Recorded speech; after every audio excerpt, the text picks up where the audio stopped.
Feel the real fear with us. প্রিয় listeners, আসসালামু আলাইকুম। দেশ ও দেশের বাইরে যে যেখান থেকে আফনান দ্য হরর ওয়ার্ল্ডের আজকের হরর নাইট এপিসোডের 24তম আয়োজনের সাথে যুক্ত হচ্ছেন বা পরবর্তীতে হবেন, সকলকে জানাচ্ছি শুভেচ্ছা ও ভালোবাসা। আশা করি সবাই ভালো আছেন, সুস্থ আছেন। প্রিয় লিসেনার্স, আজকের এই এপিসোডে যেই ঘটনাটি আপনাদের সামনে উপস্থাপন করতে যাচ্ছি, এই ঘটনাটি আমি নিজেই সংগ্রহ করেছিলাম বলতে, একজন ব্যবসায়ী যার রাজধানী সুপার মার্কেটে দোকান রয়েছে, মূলত উনি কোনোভাবে আমার সাথে যোগাযোগ করেছিলেন। উনি মুখেই ঘটনাটি অনেকটা বলেছিলেন, কিন্তু তাকে আমি অনুরোধ করেছিলাম যে মুখে বলার পর আমি তো আসলে ওইভাবে মনে রাখাটা আমার জন্য কঠিন হবে, আপনি রেকর্ড করে পাঠিয়ে দেন, যেহেতু ওনার লিখতে অসুবিধা হয়। তারপর উনি রেকর্ড করে আমাকে ইমেল করেন। এরপরে ওই ঘটনাটি এখন আপনাদের সামনে তুলে ধরতে চাই। ঘটনাটি আমার কাছে খুবই অদ্ভুত এবং ব্যাপক ভয়ঙ্কর মনে হয়েছে। আশা করছি এই ঘটনাটিও আপনাদেরকেও ভয়ের এক অন্য জগতে নিয়ে যাবে ইনশাল্লাহ। প্রিয় লিসেনার্স, ঘটনাটি শোনার আগে যারা আমাদের চ্যানেলটি এখনও সাবস্ক্রাইব করেননি তারা দ্রুত সাবস্ক্রাইব করে ফেলবেন। প্লিজ লাইক বাটনটা প্রেস করে দেবেন। আমার কিন্তু আরও একটি ইউটিউব চ্যানেল রয়েছে আফনান্স বি নামে, এটির লিঙ্কও এই ভিডিওর ডিসক্রিপশনও দেওয়া রয়েছে, সেখানে গিয়ে ওই চ্যানেলও সাবস্ক্রাইব করতে পারেন। আর আমাদের ঘটনাগুলো সম্পর্কে আপনাদের মূল্যবান মতামত পোস্ট করে বা কমেন্ট করেও জানাতে পারবেন। আমাদের ফেসবুক পেজ এবং গ্রুপ রয়েছে আফনান দ্য হরর ওয়ার্ল্ড নামে, এই ভিডিও ডিসক্রিপশনে সেই লিঙ্কগুলো দেওয়া রয়েছে, সেখানে গিয়ে আপনারা আমাদের পরিবারের সদস্য হয়ে আপনারা আপনাদের মতামতগুলো জানাতে পারবেন। আর আপনারা যারা ঘটনা পাঠাতে চান তারা লিখে অথবা রেকর্ড করে যে কোনোভাবে ঘটনা পাঠাতে পারবেন Afnan the horror world @gmail.com এই ইমেল অ্যাড্রেসে। ইমেল অ্যাড্রেসের স্পেলিংটা হচ্ছে AFNANTHEHEHORRORWORLD, Afnan the horror world @gmail.com। প্রিয় লিসেনার্স, চলে যাই মূল ঘটনায়। ঘটনা যিনি দিয়েছেন তার নাম হচ্ছে কাশেম সওদাগর ভাই। আর ঘটনাটি মূলত ওনার দাদার বাবার সাথে কিছু অংশ ঘটেছিল, আর বাদবাকি অংশ ঘটেছিল অন্য ব্যক্তিদের সাথে।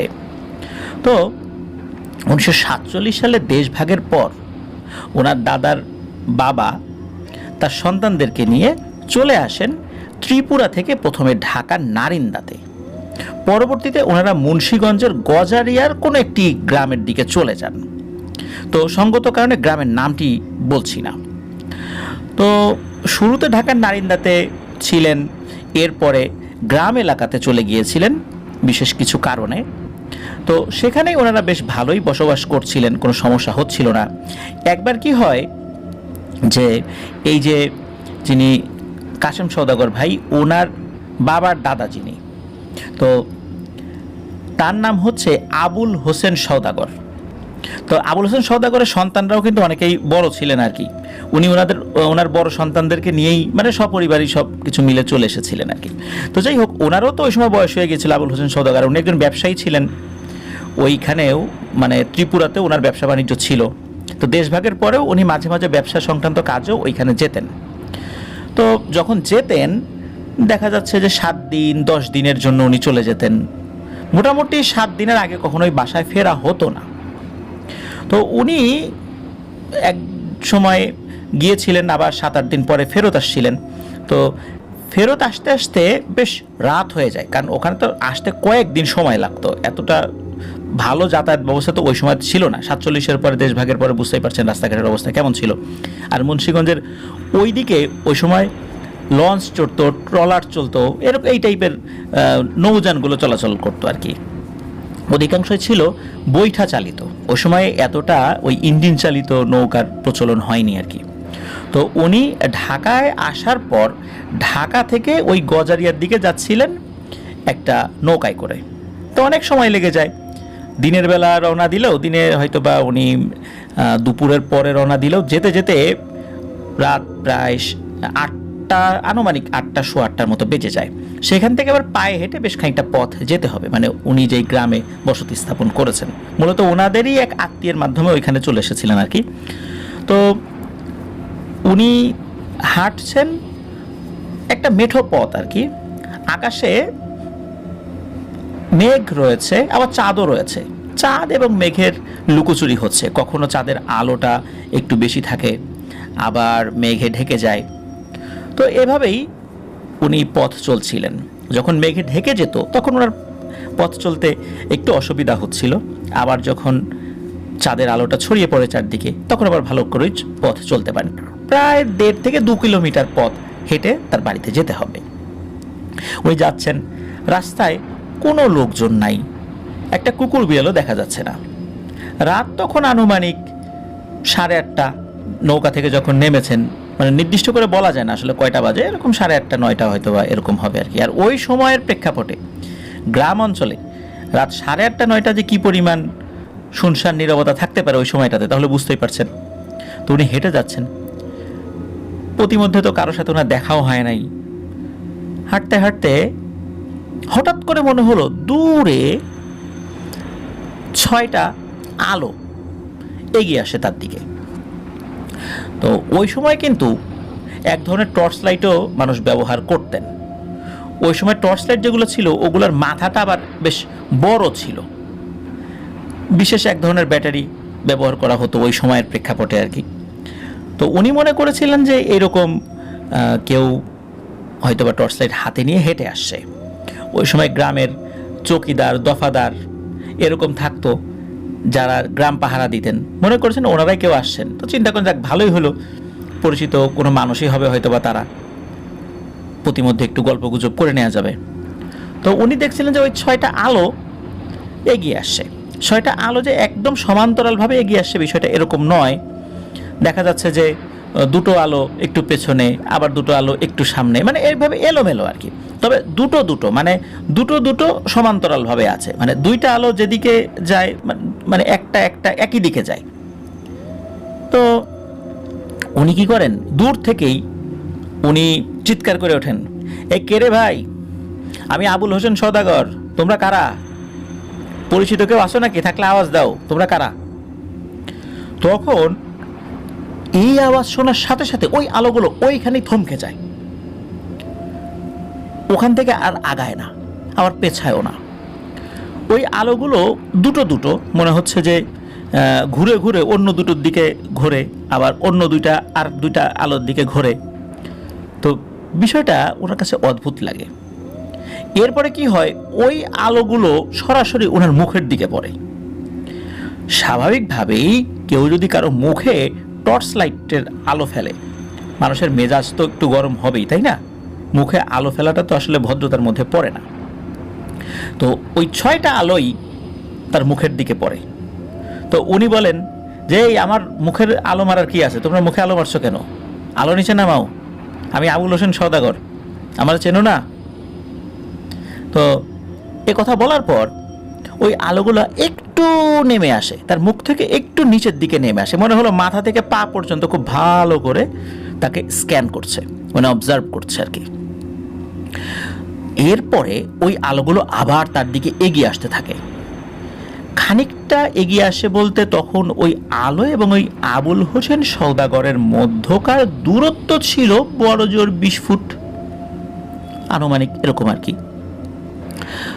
হঠাৎ করে উনি এমন এক ভয়ানক দৃশ্য দেখতে পান, ওটা দেখার পর আসলে ওনার যে বয়স হয়ে গেছিল ওই সময় প্রায় 70, উনি ওনার 70 বছরের জীবনে এমন ভয়ানক কোনো পরিস্থিতির মুখোমুখি হন নাই। অনেক সময় অনেক জায়গায় গিয়েছেন ব্যবসা বাণিজ্যের কাজে, টুকিটাকি ভয় উনি পেয়েছেন, কিন্তু কখনো এমন ভয়ানক দৃশ্য দেখেন নাই। উনি দেখেন এই যে দুইটা দুইটা করে জোড়ায় জোড়ায় যে 6টা টর্চ লাইটের আলো দেখা যাচ্ছে, ওগুলো আসলে টর্চ লাইটের আলো না, ওগুলো মনে হচ্ছে ওই জোড়ায় জোড়ায় কোনো কিছু চোখ জল জল করছে এবং ওই চোখের ভেতর থেকে টর্চ লাইটের মতো আলো বের হয়ে আসছে।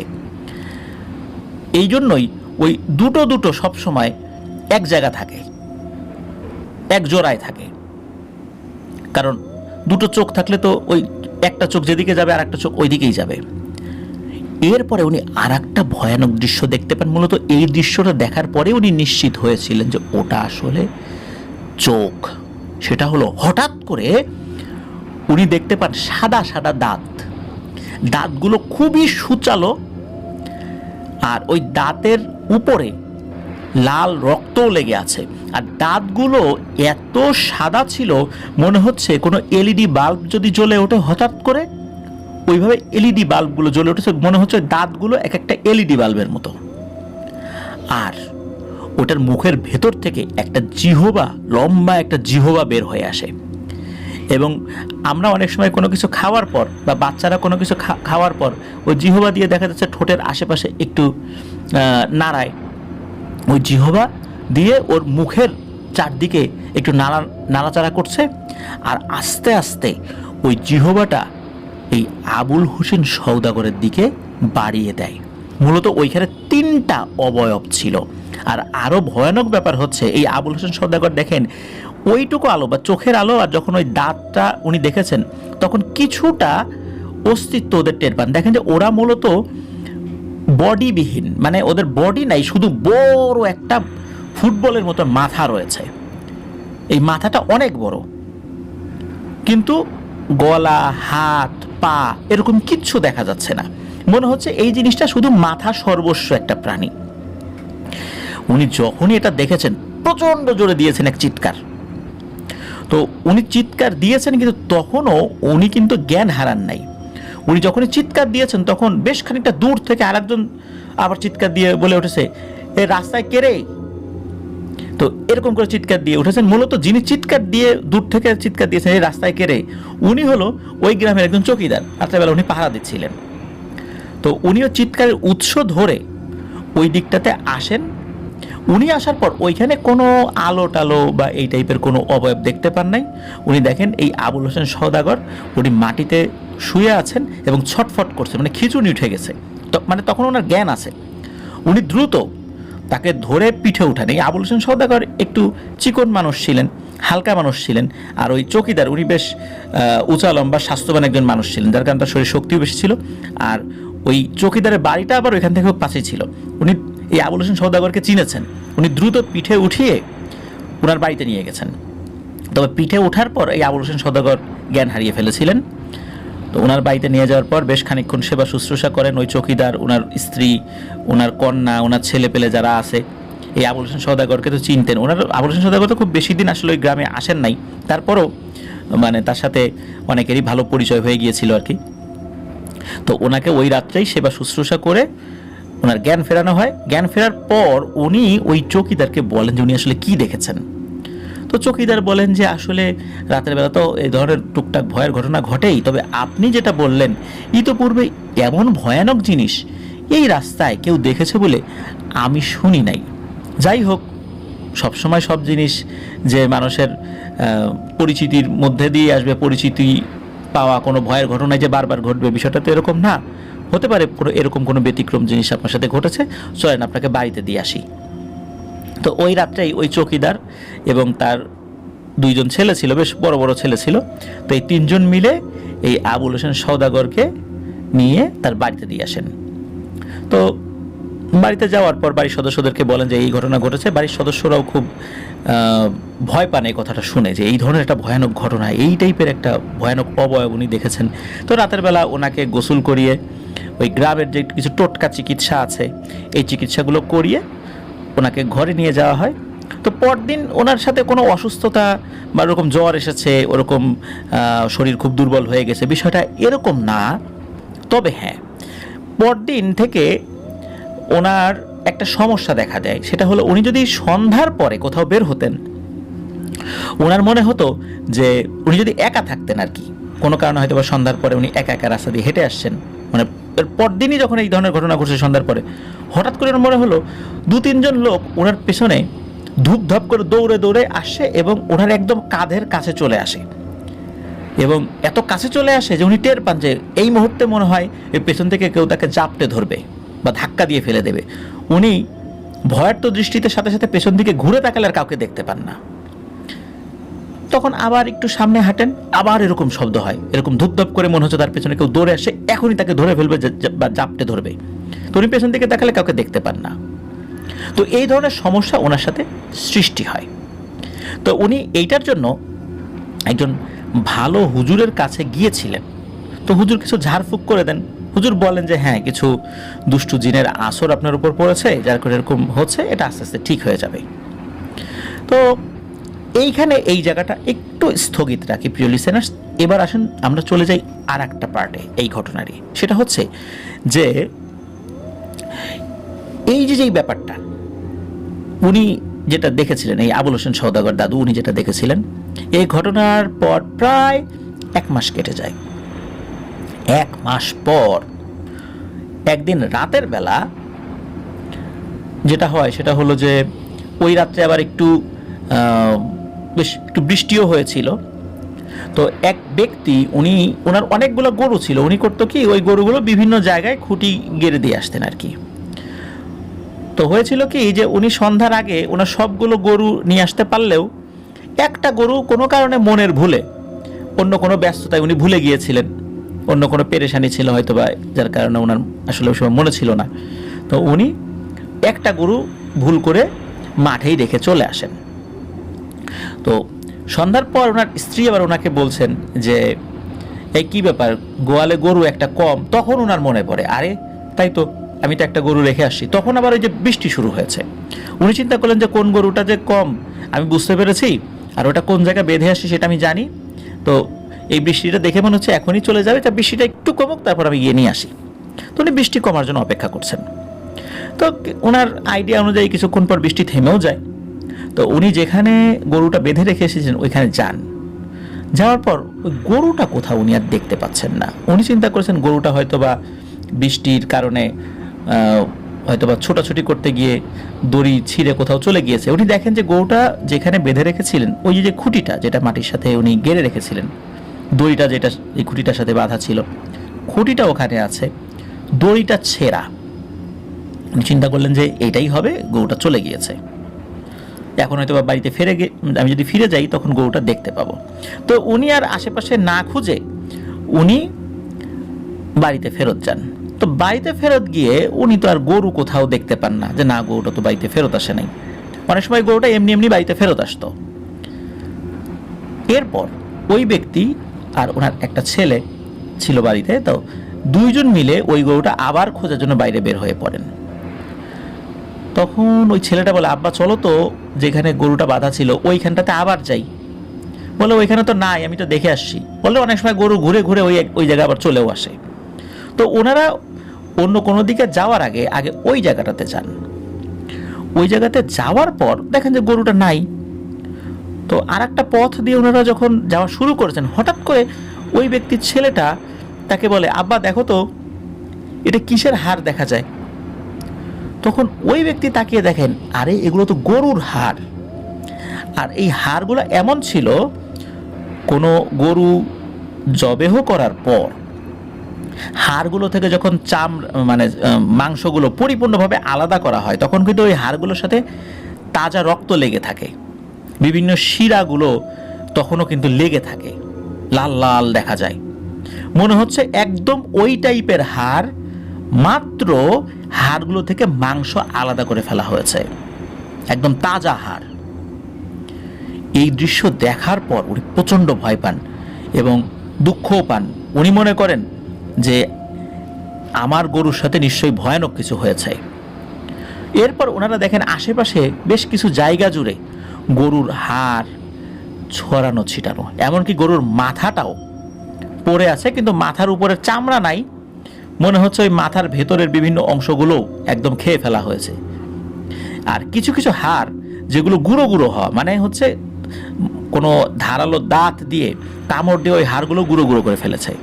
মনে হচ্ছে কোনো ভয়ঙ্কর প্রাণী বেশ আয়েশ করে এই গরুটাকে খেয়ে এই হাড়গুলো চতুর্দিকে ছড়িয়ে ছিটিয়ে রেখেছে।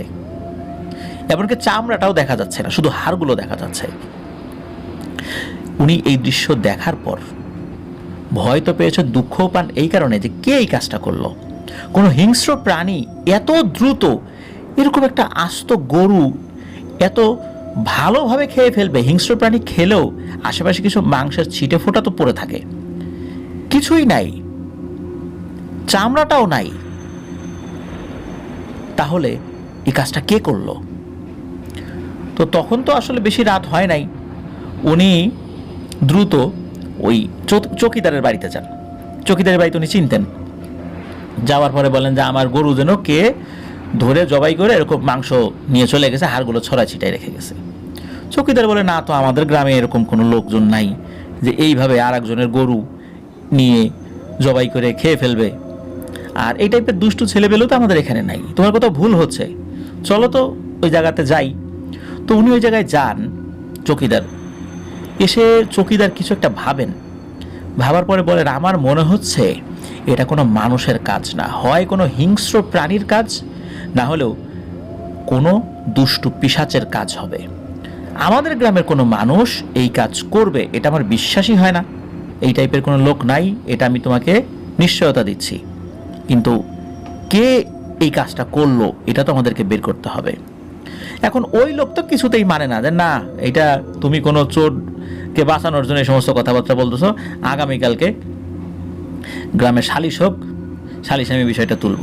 ওই গ্রামের যিনি মাতব্বর গোছের লোক ছিলেন, সবাই তাকে কাজী সাহেব বলতেন, তো ওনার কাছে ওই রাত্রে যাই নালিশ করেন, তখন বলেন যে ঠিক আছে আগামীকালকে তোমরা আসো, আমি আরও কিছু গণ্যমান্য ব্যক্তিদেরকে ডাকি, দেখি আসলে বিষয়টা কি হয়েছে।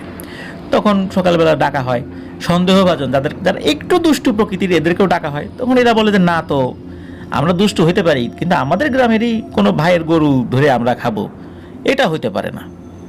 বড়জোর কোনো গাছ থেকে কাঁঠাল চুরি করি, কিন্তু তারপরে কলার কাঠি চুরি করি, রস চুরি করে খাই, কিন্তু তাই বলে কারো গরু ধরে খেয়ে ফেলবো এতটা মানে নিচে এখন আমরা নামি নেই। তখন অন্যরা বলেন যে হ্যাঁ আসলে ওরা দুষ্টু ঠিক আছে, কিন্তু এইরকম করবে না। কিন্তু কথা হলে কাজটা কে করলো? গ্রামের মধ্যে একটা আতঙ্ক সৃষ্টি হয়ে যায়, নিশ্চয়ই কোনো হিংস্র জানোয়ার গ্রামে প্রবেশ করেছে। গ্রামের লোকজন সন্ধ্যার পরে ঘর থেকে বাইরে বের হওয়া অনেকটাই বন্ধ করে দেয়, কিন্তু এরপরেও প্রায় 2-3 সপ্তাহ চলে যায়, কেউ কোনো ভয়ঙ্কর জিনিসও দেখে নাই, কোনো হিংস্র প্রাণীর অস্তিত্বও টের পায় নাই। তা আস্তে আস্তে বিষয়টা স্বাভাবিক হয়ে আসে। প্রায় 1 মাস চলে যেতে থাকে, জিনিসটা অনেকটাই মানুষের স্মৃতি থেকে হারিয়ে যেতে থাকে। প্রায় 1 মাস পর একজনের গোয়ালে গরুগুলো ছিল, যেখানে গরু ছিল, ছাগল ছিল, রাতের বেলা হঠাৎ করে ওই গোয়ালের মধ্যে বেশ গরুর ডাক উনি শুনতে পান। তো উনি ওই চিন্তা করে যে হয়তো বা কোনো শেয়াল টেয়াল এসেছে, তো উনি ঘরের ভেতর থেকে হুস হুস শব্দ করছেন যেন চলে যায়। তারপর দেখে যে না, গরুগুলো আসলে শব্দ করছে। তো উনি বাইরে বের হয়ে দেখেন যে গোয়ালের দরজা উনি যেভাবে বন্ধ করে রেখে গিয়েছিলেন ওইভাবেই। তো উনি দরজা খুলে গরুগুলো গোনার চেষ্টা করেন, দেখেন যে একটা গরু কম, এবং অন্য গরুগুলো মনে হচ্ছে খুব ভয়ঙ্কর কিছু দেখে ভয় পেয়েছে। তো একটা গরু কম, এই গরু গেল কোথায়? উনি তখন চিৎকার চেঁচামেচি শুরু করেন, এই চোর আসছে, চোর আসছে, আমার গরু চুরি করে নিয়ে গেছে। তখন আবার ওই গজারিয়ার ওই সাইড দিয়ে নৌপথে কিন্তু অনেক সময় গরু চুরি হতো। তো গরু চুরি হয়ে গেছে, নিশ্চয়ই খুব বেশি দূর যেতে পারে নাই। উনি চিৎকার শুরু করছেন, আশেপাশের লোকজনদেরকে ডাকাডাকি শুরু করছেন, আমার গরু চুরি করে নিয়ে গেছে, একটু আগেই, বেশি দূর যাইতে পারে নাই, আসো আসো সবাই মিলে খোঁজার চেষ্টা করি। তো লোকজন এই কথা শুনে তারাও চিন্তা করছে যে গরু চোরকে যদি এইভাবে আমরা ধরতে না পারি, এই সুযোগ যেহেতু বেশি দূর যেতে পারে নাই, তাহলে তো কয়েকদিন পর তা আমার গোয়াল এসে চুরি করবে। তো লোকজন ওই চিন্তা করে তারাও মশাল টশাল নিয়ে, যেভাবে যার কাছে আলো ছিল সেটা নিয়ে বের হয়েছে, দেশি অস্ত্র, কারো হাতে টেটা, কারো হাতে বল্লম, কারো হাতে রামদা, তো যে যেটা পেরেছে লাঠি সোটা নিয়ে বের হয়েছে গরু চোর ধরবে। তো গ্রামবাসী বাইরে বের হয়ে অনেক খোঁজাখুঁজি করে, কিন্তু কোথাও গরু চোর বা গরু কোনোটাই খুঁজে পাওয়া যায় না। সবাই চিন্তা করেছিল যে গরু চুরি করে আগে নদীর দিকে যাবে, সবাই ওই দিকটা দৌড়েছিল। তো লোকজন যখন অনেকেই খুঁজে টুজে পায় নাই, এর মধ্যে একটা গ্রুপ হঠাৎ করে চিৎকার চেঁচামেচি করে ওঠে, এই এদিকে আসো তো, সবাই এদিকে আসো। তখন ওই চিৎকার চেঁচামেচিতে অন্য দূরে দূরে যারা ছিল তারা আবার চলে এসেছে। তো কাছে এসে দেখে, মানে ওই গ্রুপটা যেখান থেকে চিৎকার চেঁচামেচি করেছিল, তো তারা এসে দেখে যে একটা জায়গায় গরুর হাড়গোড় পড়ে আছে, একদম তাজা হাড়গোড়, মনে হচ্ছে এই মাত্র হাড় থেকে মাংসগুলো আলাদা করা হয়েছে। তো তখন অন্যরা বলে যে এত তাড়াতাড়ি কি একটা গরুকে জবাই করে মাংস আলাদা করা যায়? অসম্ভব, এই সময় তো একটা গরুর চামড়াই ছোলা যায় না, এটা ওর গরু না। কিন্তু ওই গরুর পায়ে একটা সুতা বাঁধা ছিল, দড়ি বা সুতা জাতীয় কিছু একটা বাঁধা ছিল, ওই খুর থেকে একটু উপরে, অনেক সময় এইভাবে গরুর পায়ের সাথে দড়ি বাঁধে, তো ওই টাইপের একটা মার্কিং করা সুতা বাঁধা ছিল।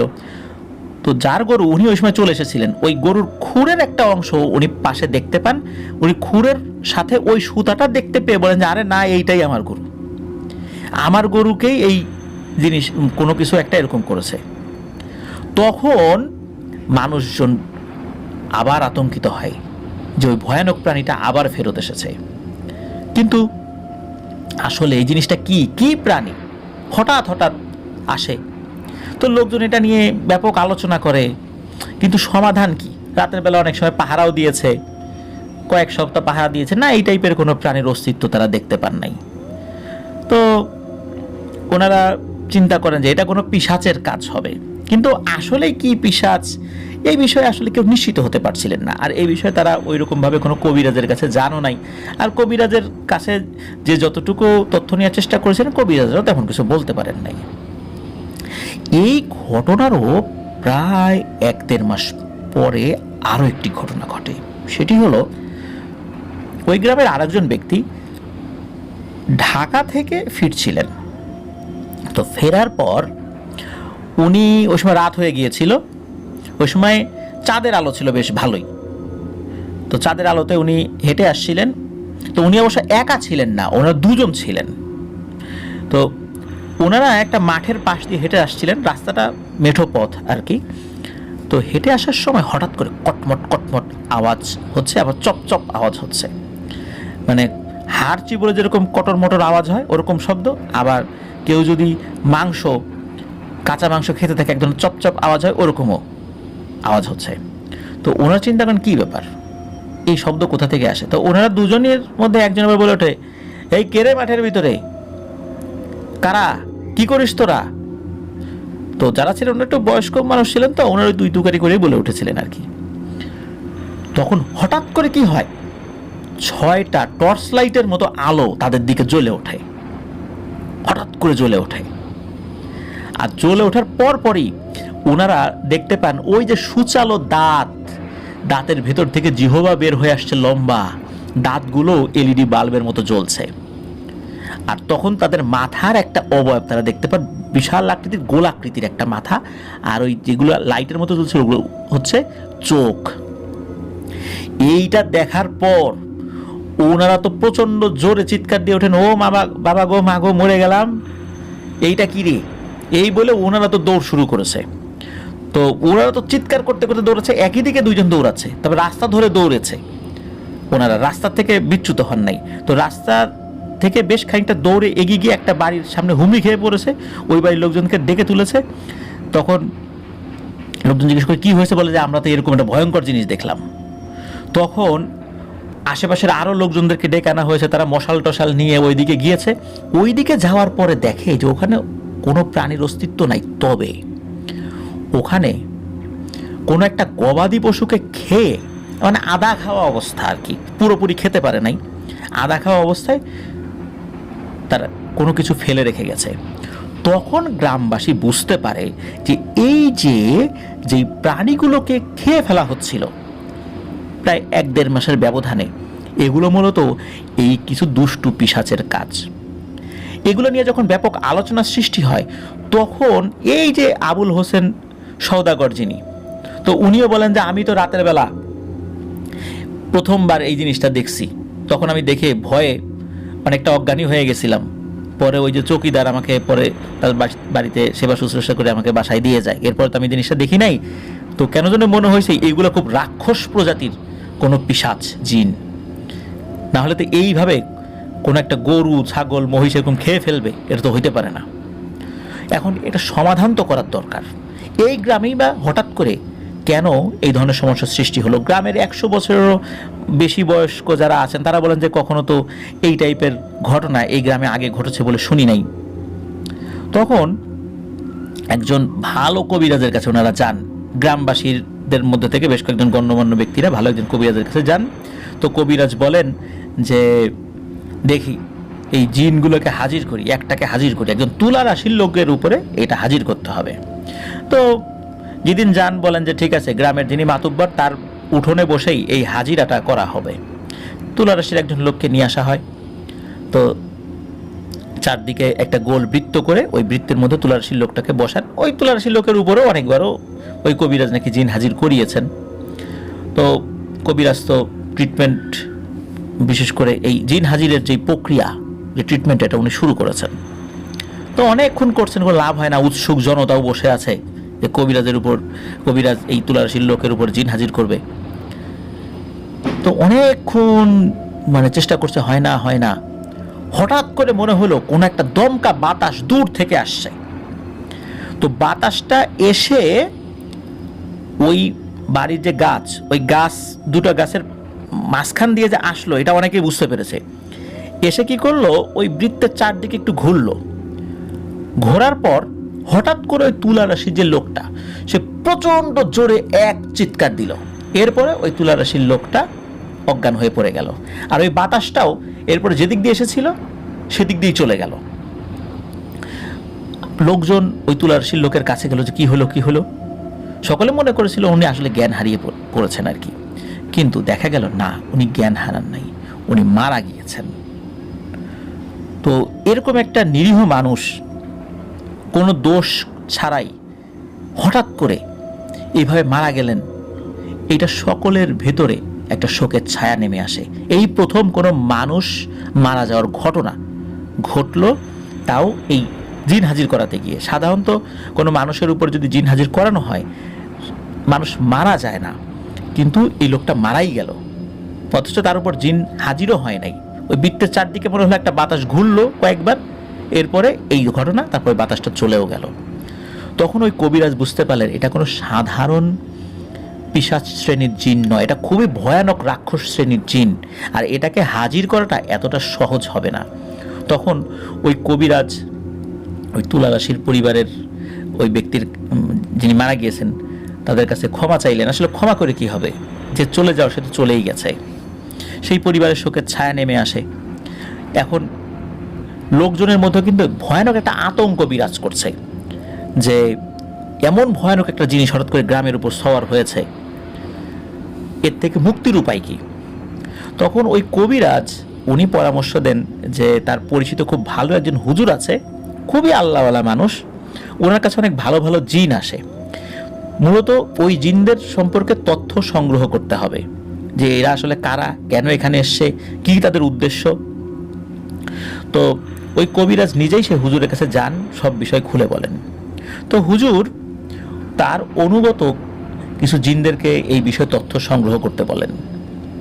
তো ওই জিনেরা অল্প কিছু সময়ের মধ্যে এসে জানান ওই হুজুরকে যে হুজুর, এই বিষয়ে তথ্য সংগ্রহ করতে সময় লাগবে, এটা এতটা সহজ হচ্ছে না যতটা সহজ ওই জিনেরা মনে করেছিল। তখন ওই হুজুর ওই জিনদেরকে জিজ্ঞেস করেন, কতদিন সময় লাগতে পারে তোমাদের? তখন ওই জিনেরা 1 সপ্তাহের সময় নেন, যে আমরা 1 সপ্তাহের মধ্যে তথ্য সংগ্রহ করার চেষ্টা করবো, তবে নিশ্চিত করে বলতে পারতেছি না যে আদতে আমরা পুরোপুরি তথ্য সংগ্রহ করতে পারবো কি পারবো না। তখন 1 সপ্তাহের একটা সময় হুজুর নেন। 1 সপ্তাহ পর ওই হুজুর কবিরাজকে বলেন যে তুমি আসবা, তোমার সাথে গ্রামবাসী কিছু লোকজনকে নিয়ে আসবা, দেখি আমার জিনেরা কি তথ্য আমাকে দেয়, আমি সেগুলো তোমাদেরকে বলবো। তখন 1 সপ্তাহ অপেক্ষা, 1 সপ্তাহের মধ্যে কোনো ভয়ানক ঘটনা ঘটে নাই, এই 1 সপ্তাহ খুব স্বাভাবিক ছিল আর কি। 1 সপ্তাহ পর ওই কবিরাজ আরও কিছু গ্রামের গণ্যমান্য ব্যক্তিদেরকে নিয়ে ওই হুজুরের কাছে যান। তো হুজুর খুব গম্ভীর, মন খারাপ অবস্থা। হুজুর বলেন যে আমি আসলে খুবই চিন্তিত, কিভাবে যে তোমাদেরকে বিষয়টা বলি, বললেও ভয় পাবা, আবার না বলেও থাকতে পারতেছি না। আমার জিনেরা যে তথ্য এনে দিয়েছে এটা খুবই ভয়ঙ্কর একটা তথ্য। সেটা হলো আরবের মারিদ সম্প্রদায়ের একটা গোত্রের কিছু শক্তিশালী জিনেরা বহু বছর আগে, প্রায় 1000 বছরের আগে, পাহাড়ি কিছু গুহা থেকে 3টা ভয়ঙ্কর জঙ্গলি শ্রেণীর জিনকে ধরেছিল। এই জিনগুলো নাকি নরখাদক, এবং শুধু নরখাদক বললেও ভুল হবে, এরা জিন খাদকও। এদের কোনো বাদ বিচার নাই, এদের খাবারই হলো মানুষ অথবা জিন। মানুষের মধ্যে অনেক সময় থাকে না এক ধরনের ক্যানিবাল গোষ্ঠী, যে যারা কাঁচা মাংস খায়, মানুষকেও পেলে খেয়ে ফেলে। মূলত এই তিনটা ছিল এই সম্প্রদায়ের। এরা যে নির্দিষ্ট কোন গোত্রের এটা বলা যায় না, এরা হয়তো কোনো বহু বছর আগেই কোনো গোত্র থেকে বিচ্যুত, বহু বছর আগে তারা ওই গুহায় বসবাস করত। তো এরা ওইভাবে জিনদের উপর আক্রমণ করত, আর মানুষ পেলে তো কোনো কথাই নেই। এরা খুবই শক্তিশালী ছিল।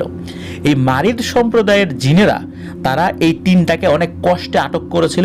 এই তিনটাকে আটক করতে গিয়ে কয়েকজন মারিদ সম্প্রদায়ের জিন শহীদও হয়েছিল। এই তিনটাকে আটক করে আনা হয় তাদের গোত্রের সর্দারের কাছে। গোত্রের সর্দার তাদেরকে মেরে ফেলার চেষ্টা করার পরেও বিভিন্ন কারণে তাদেরকে মারতে সক্ষম হন নাই। তখন ওই গোত্রের সর্দার বলেছিল যে এদেরকে না খাইয়ে মারতে হবে, এদেরকে বন্দি করে রাখো, এদেরকে যেহেতু অন্য কোনোভাবে মারতে পারতেছি না, আর এরা বেঁচে থাকলে মানুষ এবং জিন উভয় সম্প্রদায়ের জন্য বিপদ, সুতরাং এদেরকে না খাইয়ে মারতে হবে। এরপরে বহুকাল চলে যায়, এদেরকে না খাইয়ে রাখা হলেও এরা মারা যায় নাই, তবে আস্তে আস্তে দুর্বল হয়ে যেতে থাকে। তো কোনো কারণে ওদের ওই জেলখানা থেকে এই তিনটা মুক্তি পেয়ে যায়, এবং মুক্তি পাওয়ার পর এরা ওই আরব এলাকা ত্যাগ করে এই বঙ্গ ভূখণ্ডে চলে আসে, এবং এইখানে এসে এই গ্রামে চলে আসে। মূলত ওরা প্রথমে মানুষকে আক্রমণ করে নাই, ওরা আক্রমণ করে গবাদি পশুকে। বহুকাল ধরে ওরা ক্ষুধার্ত থাকার কারণে ওদের শরীরের শক্তি খুবই দুর্বল হয়ে পড়ে, যার কারণে ওরা এই গবাদি পশুগুলো খেয়ে খেয়ে নিজেদেরকে প্রস্তুত করছে। আর ওরা একবার খাওয়ার পর 1 মাসের ভিতরে কারো আক্রমণ করে না। এই জন্য 1 মাসের ভিতরে কোনো ভয়ানক ঘটনা ঘটেও না। আর এদেরকে কোনো মানুষের উপর হাজির করা যায় না, কোনো মানুষের উপর হাজির করানোর চেষ্টা করলে ওই মানুষের মৃত্যু ঘটবে। এই জন্যই ওইখানে যেই তুলা রাশির ব্যক্তির উপর হাজির করানোর চেষ্টা করা হয়েছিল সেই ব্যক্তিটা মারা গিয়েছিল। আর এরা ওইভাবে কোনো কথা বলতে পারে না, মানে ওদের যে কথা এটা জিনেরাও বোঝে না, শুধু ওরা বোঝে, ওরা এমনভাবে কথা বলে। এই জন্য ওদেরকে হাজির করেও কোনো লাভ নাই, আর হাজির করাতে গেলে যার উপর হাজির করা হবে তার মৃত্যু নিশ্চিত। এখন এটা সমাধান কি? এই কথা শোনার পর তো মানুষ খুব ভয় পেয়ে যায় যে আস্তে আস্তে এখন মানুষের উপর আক্রমণ করবে।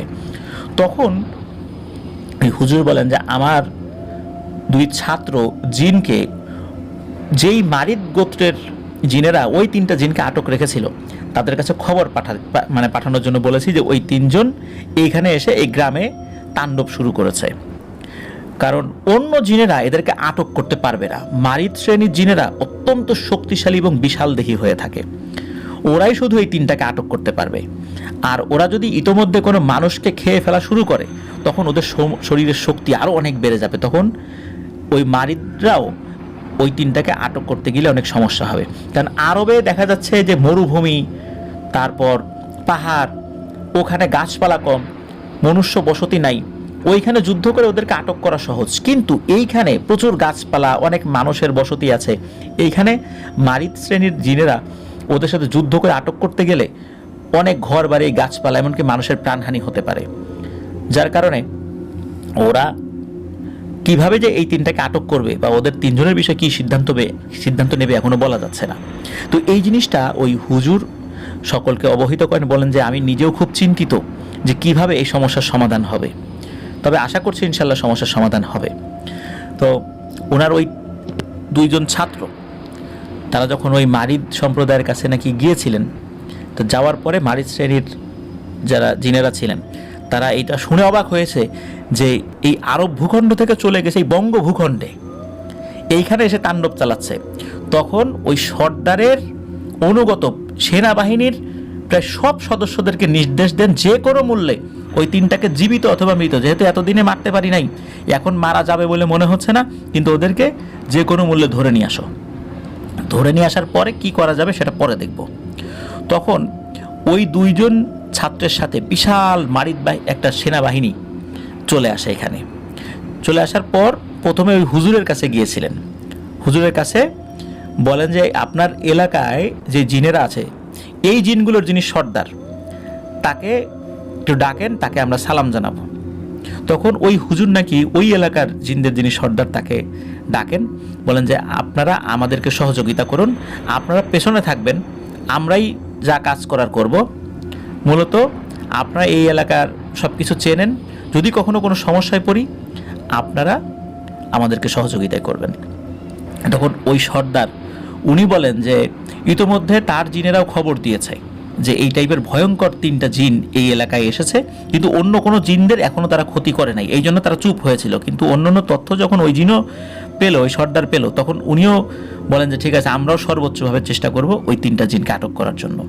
তো যাই হোক, তারা কিভাবে এই আক্রমণের নকশা সাজিয়েছিলেন এই বিষয়টা আসলে জানা যায় না। তবে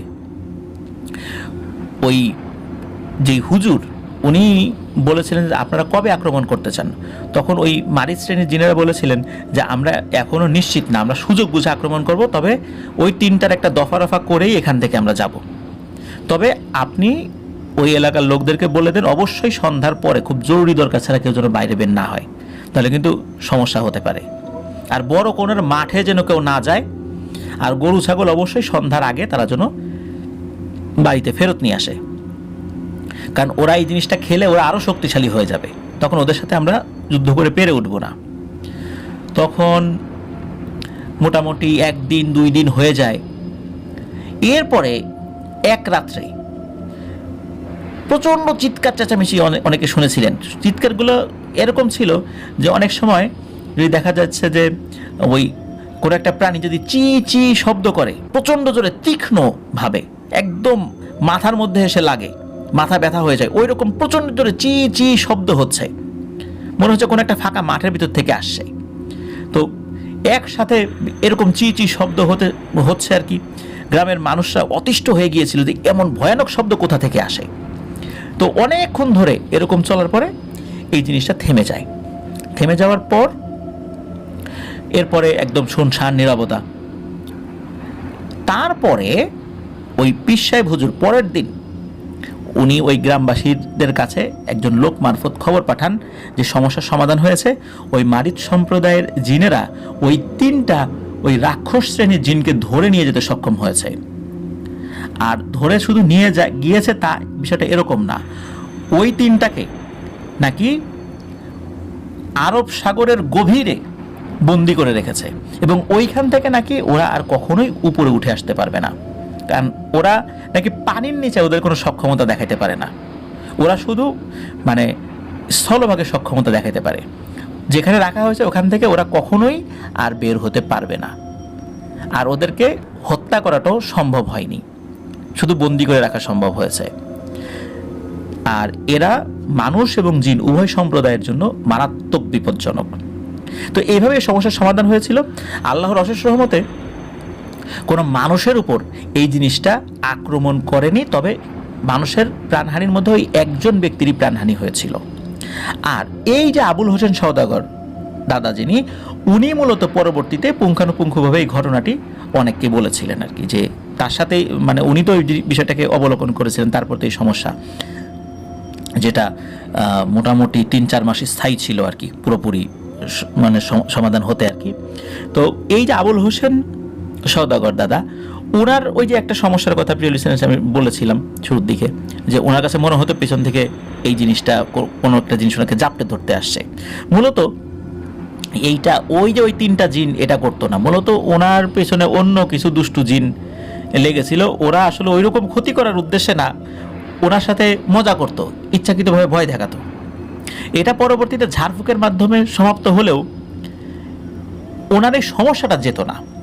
পরবর্তীতে যেই কবিরাজের মাধ্যম দিয়ে সমস্যার সমাধান হয়েছিল, সেই কবিরাজ আবার ওই জিনগুলোকে হাজির করেছিলেন। তো জিনগুলো বলছে না, আমরা তো তাকে বিরক্ত করি না, আমরা তো তার কাছেই আসি না, ওয়াদা দিয়েছি যাব না, যাইও নাই, ওনার অন্য কোনো সমস্যা থাকতে পারে। তো পরবর্তীতে তাকে ডাক্তার দেখানো হয়েছিল। ডাক্তার বলেছিল যে ওই যে বেশ কিছুদিন ধরে ওই ধরনের একটা সমস্যা, যেটা পিছন থেকে কেউ জাপটে ধরে আসে, এই ধরনের চিন্তা করতে করতে, ওই ধরনের সমস্যা ফেস করতে করতে আসলে ওনার একটা মানসিক সমস্যা হয়ে গেছে। এটা মূলত ওই হুজুর বলেছে এটা জিনের সমস্যা না, এটা মানসিক সমস্যা, আপনারা মানসিক রোগের ডাক্তার দেখান। তো মানসিক রোগের ডাক্তার দেখানো হয়েছিল। উনি কিছুটা সুস্থ হলেও যেহেতু এই সমস্যা ওনার কাছে সন্ধ্যার পরে বাইরে বের হলে একা একা রাস্তায় হাঁটলে মনে হতো কেউ ওনাকে পিছন থেকে জাপটে ধরতে আসছে। তো এই জন্য উনি সন্ধ্যার পরে খুব একটা বের হতেন না। ওনার মৃত্যু অবধি এই ধরনের সমস্যা ছিল, উনি সেটা বুঝতেন, তারপর নিজে থেকেও উনি নিজের মনকে সাহস দিতেন আর কি। তো এই সমস্যাটা ওনার মৃত্যু অবধি লেগেই ছিল, যেটা ওনার মানসিক সমস্যা হয়ে গিয়েছিল আর কি। জিনের সমস্যা না। প্রিয় লিসেনার্স, এটি ছিল ঘটনা। ঘটনাটি আমার কাছে খুব অন্যরকম লেগেছে। আশা করছি এই ঘটনাটি আপনাদের কাছেও ভয়ের এক অনন্য জগতে নিয়ে যেতে সক্ষম হয়েছে ইনশাল্লাহ। প্রিয় লিসেনার্স, ঘটনাটি ভালো লাগলে আমাদের গ্রুপে পোস্ট করতে কিন্তু ভুলবেন না। আজকের এপিসোড এ পর্যন্তই রাখতে হচ্ছে। সবাই ভালো থাকবেন, সুস্থ থাকবেন, আমার জন্য দোয়া করবেন, আমার পরিবারের জন্য দোয়া করবেন, আপনাদের জন্য দোয়া রইল, আপনাদের পরিবারের প্রত্যেকের জন্য দোয়া রইল।